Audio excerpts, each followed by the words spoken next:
Registrar sir আমাদেরকে লিখে দেয় যে উইদিন 30 ডেজ তোমাদের প্রবলেম আমরা সলভ করে দেবো, কিন্তু 30 ডেজ বলা সত্ত্বেও আজকে 2 বছর কেটে গেছে।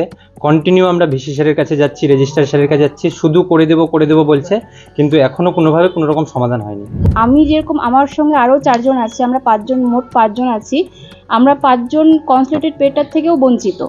আমরা এর আগে যে ভিসি স্যার ছিলেন তার কাছেও এসেছিলাম, আমরা রেজিস্ট্রার স্যারের কাছে এসেছি, বারবার আমরা চিঠি করেছি এবং তারা বলেছে করে দেবে, ইসি করে দেবে আমাদেরটা, কিন্তু আজ পর্যন্ত এই ফান্ড, ইউনিভার্সিটি ফান্ড নেই করে নিয়ে আমাদের বিগত 2 বছর ধরে ঝুলিয়ে যাচ্ছে। আমাদের পিএইচডি কমপ্লিট হয়ে গেছে, তারপরেও আমরা এই মানে আজকে রেজিস্ট্রার স্যারের কাছে, কালকে ভিসি স্যারের কাছে, কিন্তু ওনারা একটাই জবাব দিয়ে যাচ্ছে আমাদের কাছে ফান্ড নেই, অথচ ইউনিভার্সিটি সব ক্ষেত্রেই সব কিছু চলছে।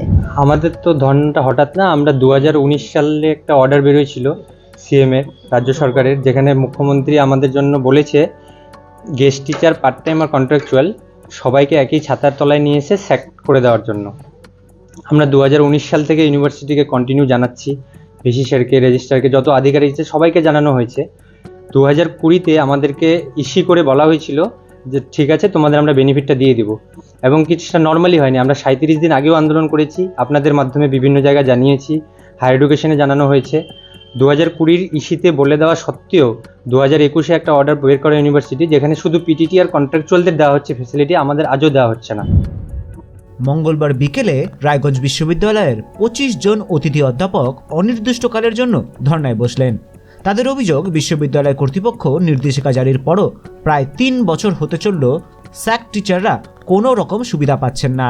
এমনকি 5 জন অতিথি শিক্ষক শিক্ষিকা তাদের প্রাপ্য বেতন পর্যন্ত পাচ্ছেন না। অথচ বিশ্ববিদ্যালয়ের আংশিক সময়ের অধ্যাপক এবং চুক্তিভিত্তিক শিক্ষকেরা সমস্ত সুবিধা পাচ্ছেন।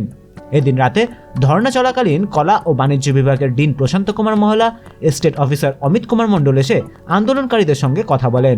অতিথি অধ্যাপক সংগঠনের ইউনিট সভাপতি ডক্টর রাগবি আলী মিনাজ বলেন, বিশ্ববিদ্যালয় কর্তৃপক্ষ নির্দেশিকা জারির পরও আমাদের কোনো সুবিধা প্রদান করছেন না, তাই আজ আন্দোলনের পথে যেতে বাধ্য হলাম। রায়গঞ্জ থেকে দীপঙ্কর মিত্রের রিপোর্ট, উত্তরবঙ্গ সংবাদ।